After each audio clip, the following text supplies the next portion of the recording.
مصرف اونتی کے لاہور سینٹر کی آواز، اور آپ کے ساتھ ہیں وصال اور محمد محسن نواز، اور ہمارے درمیان اس وقت ایمبیشیس رائڈر میاں محمد نبیل موجود ہیں. زبردست انرجیٹک پرسن ہیں، اور شو پر انہیں ہم کہتے ہیں خوش آمدید. السلام علیکم نبیل جی. وعلیکم السلام جی. محسن صاحب کیسے ہیں آپ؟ الحمدللہ بالکل خیریت. آپ نے زبردست طریقے سے دنیا کو حیران کرنے کا جو عہد کر رکھا ہے اس کا ایک مرحلہ تو آپ نومبر میں طے کر چکے ہیں، جب آپ نے تھیلیسیمیا کی اویئرنیس کے لیے پورے پاکستان کا چکر لگا ڈالا اور دوسرا کرنے کا ٹھانے بیٹھے ہیں. بالکل. یہ کیسے خیال آیا کہ آپ نے تھیلیسیمیا کی اویئرنیس کے لیے اپنے اس پیشن کو استعمال کیا، اور یہ کیا کیسے اور کہاں سے کہاں تک کا سفر تھا؟ ذرا بتائیے ہمیں اور ہمارے لسنرز کو، ویورز کو.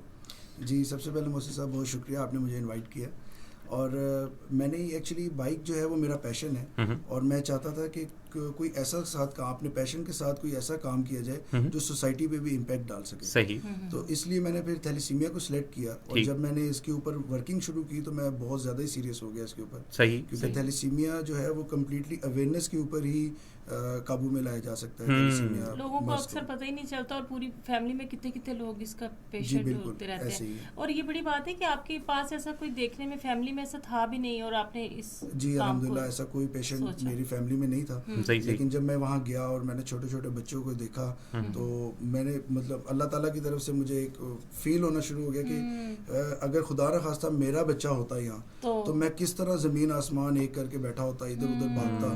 تو میں نے کہا یار یہی اسٹرگل میں کیوں نہ دوسروں کے بچوں کے لیے بھی کروں، تاکہ یہ کام جو ہے وہ ہو سکے. سفر شروع لاہور سے ہوا، کہاں سے ہوتے ہوئے کہاں تک پہنچے؟ جی میں لاہور سے ساہیوال، ملتان، پھر اسی طرح کرتے ہوئے رحیم خان، صادقہ آباد تک میں نے اپنا ڈے 1 مکمل کیا تھا. اچھا. پھر صادقہ آباد سے میں، کیونکہ جب میں رحیم خان پہنچا تو میں لیٹ ہو گیا تھا، تو میں پھر رحیم خان دوبارہ گیا اویئرنیس دینے کے لیے. اور پھر میں سکھر میں نے ڈے 2 سے اینڈ کیا، اور پھر میں کراچی پہنچا ڈے 3 میں. اور اس طرح کرتے ہوئے پھر میں نے پورا بلوچستان کور کیا. اچھا. ہب سٹی، اور اس کے بعد کوئٹہ، ذوب، ڈیرہ اسماعیل خان، یہ سارے، اور خزدار. اس طرح کے علاقوں میں اویئرنیس کی زیادہ ضرورت، بہت ضرورت ہے.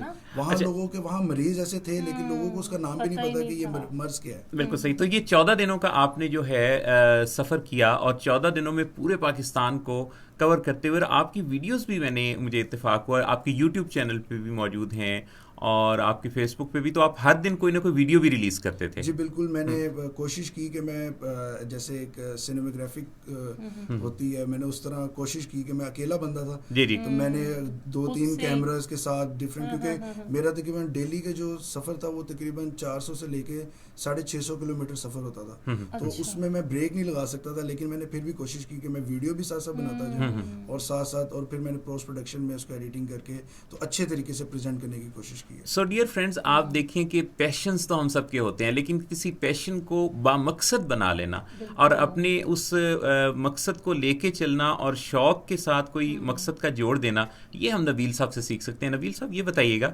کہ اس سب کا کوئی ایکنالجمنٹ بھی آپ ایکسپیکٹ کر رہے تھے سوسائٹی سے، لوگوں سے، میڈیا سے؟ ملا نہیں ملا؟ کہیں کوئی گلا شکوہ تو نہیں پیدا ہوا؟ کسی نے کوئی اعتراض تو نہیں کیا؟ فیملی کی طرف سے کوئی رکاوٹ تو نہیں آئی؟ اس بارے میں کیا؟ لوگوں کی طرف سے بھی کوئی ہرڈلز آ جاتی ہیں؟ نہیں الحمدللہ. ویسے جو میرا سفر تھا اس میں تو میں جہاں جہاں بھی گیا بڑا وارملی ویلکم کیا لوگوں نے، اور اسپیشلی بلوچستان کے لوگوں نے. ٹھیک. وہ بہت زیادہ خوش ہوئے کہ اس طرح ایک بندہ آیا، اور وہ مطلب ایک نیک مقصد کے لیے.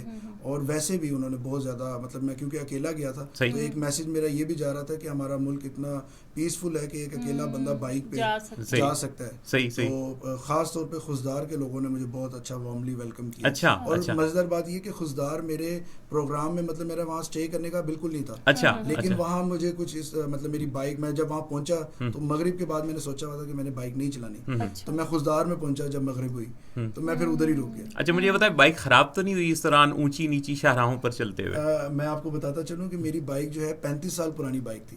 اچھا. اور الحمدللہ کہ میری بائک نے کہیں بھی مطلب کوئی خرابی نہیں ہوئی. ایون کہ اللہ تعالیٰ کی مدد اتنی شامل تھی کہ میری بائک پنچر بھی نہیں ہوئی. واہ، یہ بہت بڑی یہ خاص بات ہے جی، یہ خاص بات ہے. یعنی راستے میں کانٹے نہیں آئے کہ پنکچر. بالکل. یعنی 14 دنوں میں ایک دفعہ، اس کا مطلب ہے کہ نیک ارادہ ہو تو قدرت کی مدد بھی مل جاتی ہے. یہ رستے سے کانٹے جو ہے وہ ہٹتے چلے گئے. اور آپ نے 35 سال پرانی بائک پر, یہ کون سا ماڈل تھا؟ یہ کاواساکی GTO 125 ہے, لوکل بائک ہے. اب تو یہاں کاواساکی ابھی نہیں, اور یہ 2 اسٹروک بائک ہے. مطلب اس میں جو یہ جو آپ کو شاید پتا ہو جو دھواں دینے والی بائکس ہوتی ہیں, جو 2 اسٹروک بائک ہوتی ہے, یہ ایک وہ والی بائک. اچھا, تو اس پہ آپ کے کافی اخراجات بھی ہوں گے, شوق پر خرچ کر ڈالا آپ نے؟ پیٹرول پہ تو لگتا ہے تقریباً میرا یہ سارے ایونٹ میں تقریباً 2 لاکھ روپے خرچ ہوا. اچھا. لیکن اس میں مجھے جو کچھ پیسے جو ہیں وہ مجھے اسپانسر بھی ہوئے تھے. JKS پرائیویٹ لمیٹڈ ایک کمپنی ہے, انہوں سولر انرجی سولوشنز پرووائڈ کرتی ہیں. تو میں ان کے پاس کسی اور مقصد کے لیے گیا تھا, تو میں نے ان کو بتایا میرا ایسا پروجیکٹ ہے اور میں یہ کرنا چاہتا ہوں, اور میں ویڈیوز اچھی بنانا چاہتا ہوں, جس کے لیے مجھے ڈرون چاہیے, اور اس طرح سارا میں نے ان کو اپنا آئیڈیا دیا. تو انہوں نے کہا یار تم بہت نیک مقصد کے لیے جا رہے ہو, تو میں تمہیں سپورٹ کرتا ہوں. اچھا, گڈ. تو دیکھیں پھر وسیلے بھی بنتے ہیں. بالکل. اچھا, یہ بتائیے گا کہ یہ بائک کا آپ کو جو شوق ہے, آپ سمجھتے ہیں کہ آپ کے شوق کی تکمیل ہو گئی, آپ نے جو اپنے پیشن کو جو چاہا تھا استعمال کرنا وہ کر لیا, یا مستقبل میں بھی ایسے کئی منصوبے رکھتے ہیں آپ؟ جی, یہ میرا پہلا اسٹیپ تھا جو میں نے کیا, اور یہ میرا سب سے چھوٹا پروجیکٹ تھا. یعنی اس سے بڑا اور کچھ اور کیا پاکستان سے باہر جانے کا پروگرام ہے؟ ایکچولی یہ جو پیشن ہے یہ مجھے اس طرح آیا کہ میرے جو نانا ابو تھے وہ بائی روڈ لاہور سے لنڈن تک گئے ہوئے. انہوں نے مجھے بتایا, جب وہ اپنی باتیں بتاتے تھے, اپنے واقعات, کہ میں کس طرح ایران پہنچا, پھر ایران سے میں کچھ سامان خرید کے ٹریڈنگ کرتا تھا اور ترکی پہنچتا تھا, تو میں وہاں وہ سیل کرتا تھا, کیونکہ ان کے پاس اس وقت انہوں نے اتنے پیسے بھی, مطلب میں تو اپنی پوری تیاری کے ساتھ گیا. اچھا, نانا جان کا نام تو بتائیے. نذیر حسین صاحب. اچھا, تو ان کی نواسے نے پھر جینز میں جب یہ چیز پائی اور شوق بھی پیدا. اچھا, اب آپ نے کہا کہ یہ چھوٹا سٹیپ ہے, بڑا سٹیپ کیا ہو سکتا ہے؟ جی, بڑے سٹیپ میں 2-3 میرے پروجیکٹس ہیں. کیا کیا؟ ایک تو میں نے گینس ورلڈ ریکارڈ کے لیے اپلائی کیا ہوا ہے. اچھا, وہ کس طرح کا ریکارڈ آپ قائم کرنا چاہتے ہیں؟ جی, یہ ہے گریٹسٹ ڈسٹینس کورڈ آن موٹر سائیکل ان 24 آور. اچھا, یعنی 24 greatest distance covered on motor bike in 24 hours.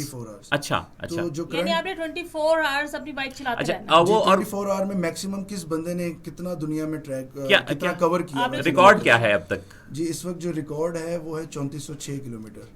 3406 kilometre. کس کا ہے ریکارڈ؟ یہ کارل ریز ایک امریکن رائڈر ہیں. کارل ریز ہیں, امریکن رائڈر ہیں جن کا ریکارڈ ہے, اور یہ آپ بریک کرنا چاہتے ہیں؟ جی, یہ میں بریک کرنا چاہتا ہوں. پاکستان میں بریک کریں گے یا امریکہ جا کے کریں گے؟ نہیں جی, انشاءاللہ پاکستان میں. کوشش میری پوری ہے کہ میں ایسا نہیں ہو سکتا وہ صفحہ اٹھائے اسے بریک کر. اچھا, یہ بتائیے کہ یہ جو ہے اس کے لیے کیا رکاوٹ پھر کیا ہے؟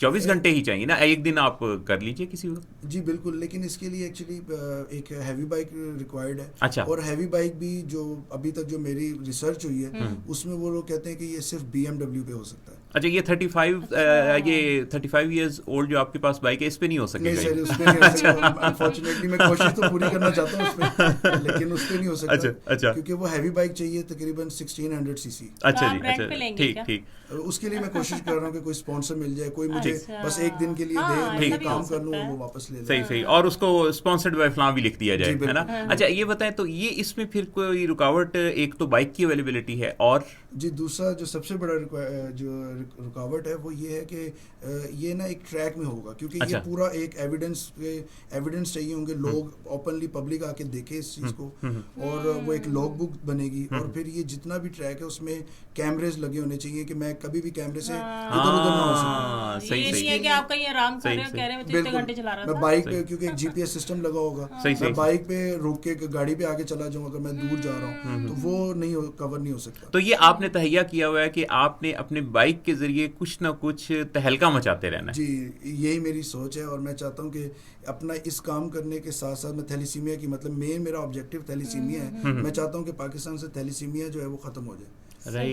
اور یہ صرف اویئرنیس کے اوپر ہوگا. بہت سارے ملکوں میں صرف اویئرنیس کی وجہ سے تھیلیسیمیا جو ہے اب میجر کوئی بچہ نہیں ہے.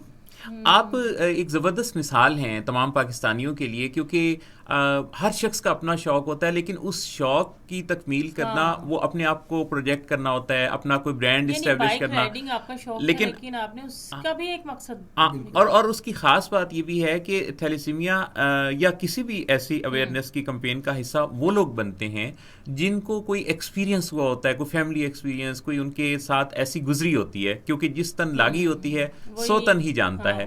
لیکن آپ نے اس چیز کو ایک زبردست طریقے سے, ایک اچھے خوبصورت حساس دل رکھنے والے پاکستانی کے طور پہ آپ نے دیکھا کہ تھیلیسیمیا ایک ایسا مسئلہ ہے جس سے بہت سارے لوگ سفر کر رہے ہیں، تو آپ نے سفر کرنا شروع کیا ان کے لیے اور ان کی اویئرنیس کے لیے آپ نے کام کیا.